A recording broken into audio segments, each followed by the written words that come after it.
This is an app demonstration for Project Life EYFS Unit 5, and in this video I'm going to show you how you can use the iPad app Aurasma to create a simple version of the game Pokemon Go. So once you've gone to the iPad app Aurasma, if you've not yet created a class account, you'll need to press the button at the bottom where it says create an account.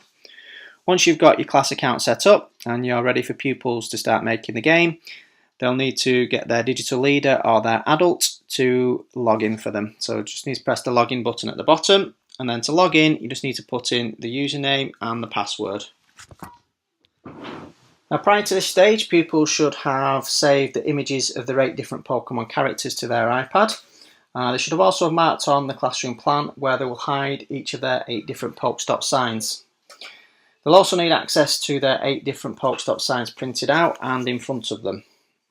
Now each of these 8 different Pokestop signs will basically be what are called trigger images, and what pupils will need to do now with the help of their adult or their digital leader is basically to create an aura for each of their Pokestop sign images. So basically this just means that they will be linking each Pokestop sign to one of the Pokemon character images that they've saved to their iPad, so that when people are taking part in the Pokemon hunt and they come across one of these Pokestop signs, when they scan it, it will reveal a different Pokemon character each time they scan a different sign. So the way that you do this is you need to have the 8 different trigger images, the 8 different Pokestop signs in front of you, and you basically take a photograph of each of the Pokestop signs, and then you choose the Pokemon character that is going to be revealed once that sign is scanned. So the first thing to do is press the add button in the top right hand corner, and then once you've pressed the add button, the first thing you need to do is you need to take a photograph of your first trigger image. So you can see here this is Pokestop sign number 1 for the star group. So you just need to hold the iPad above the trigger image, and you can stretch the window to make it a little bit bigger, and basically want to get the whole of the trigger image within the window there. And then what you're basically doing is waiting for the slider along the top to slide to green. Once it's gone to green, you then just press the purple circle button at the bottom, and then this will take a photograph of it. And then once you've taken the photo, you then need to find the Pokemon character that you want to link to that particular trigger image. So the trigger image we've just taken a photograph of is Pokestop sign 1 for the star group. And it might be, let's say that the pupils in that group have decided that when people scan Pokestop sign 1, it brings up the character Pikachu. So you'll need to go to device, that's where it says device in the top right hand corner, and then we'll need to find the image that we've saved of Pikachu. So we'll need to press upload from device, and obviously the image is within the photo album already, so we'll just press photo album, and then we're just going to locate the image of Pikachu. So I've saved all the images in a folder so I can easily find them. So I'm going to press on the folder there, and then I'm just going to select the character Pikachu. Now once I've done that, I can just press done in the top right hand corner, and then I can just press next, and then I can just name that Pikachu. And I'm just going to keep it as a private aura. It's just for people in the class to be using it, so we don't need to change that. And then I'm just going to press submit in the top right hand corner, and then just press done again in the top right hand corner, and then we can just test out that it works. So we can go to the scanning tool now, which is at the bottom. The purple button now has changed to a scanner button along the bottom, so I can just press on that. Now if I just hover the iPad over the trigger image, you'll see it's revealed the character Pikachu. So there we can see that the first trigger image has been set up to reveal the character Pikachu. So now I just repeat that process. So I get my next Pokestop sign ready. So obviously in this example we're pretending we're in the star group, so it's Pokestop sign number 2 for the star group.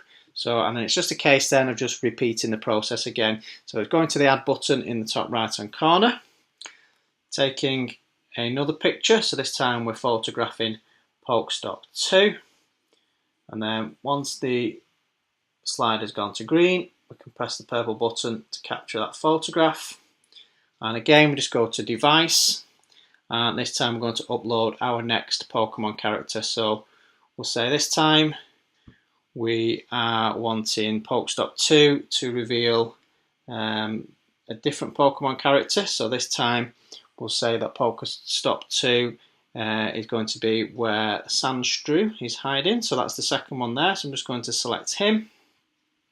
And again, I'm just going to press done. And I'm going to press next. And we'll just name that one. And again, we'll just keep that as it is. So just press submit. And then done again. And again, we'll just test that out. So we'll go to the scanner now. It's saying that it's available on the device. So it should work. We'll just go to the scanning tool at the bottom. And then we'll just hover the iPad over Pokestop 2. And this time we can see that Pokestop 2 is where Sandshrew is hiding. So basically that's what what the pupils and their digital leader or their adult that's working with them will need to do for each of their Pokestop signs. So I'm just going to continue with the rest of my 6 signs that I've got left now. I'm just going to link the 6 Pokemon characters that I've got left, and then we'll come back and we'll just check that they're all working okay. So I've finished setting up all 8 of the Pokestop trigger images now, and what I've had to do actually is change a few of the Pokestop trigger images slightly just so that they look completely different. What I found was that the original trigger images that I'd created were a little bit similar looking, and when I went to scan them I was finding that the odd one wasn't picking up the correct character that I'd linked to it. So I've changed the trigger images slightly now and made each separate Pokestop trigger image completely different. So hopefully when I test each one now, it should, when I scan it, bring up the correct character that I've linked to it. So I'm going to test that out now. I'm going to go to the scanner tool now at the bottom. So I'm going to start by scanning Pokestop 1, and hopefully this should bring up the character called Charmander. Let's just test that works okay. That's the right one. So that's Pokestop 1. And we'll have a scan of Pokestop 2. Make sure that brings up Nidoqueen, this one's called. And then we've got Pokestop 3, which should be Pidgey. Let's just try that again. There we go, there's Pidgey. And then Pokestop 4 should reveal Weedle. Let's just try that. There we go.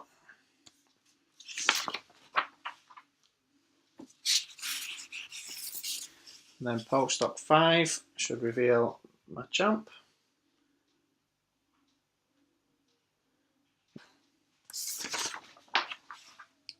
Then we've got Pokestop 6, which should be Pikachu.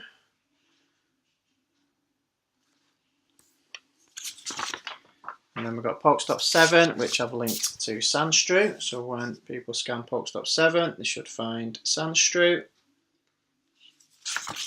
And then we've got Pokestop 8. There's Nidoran there.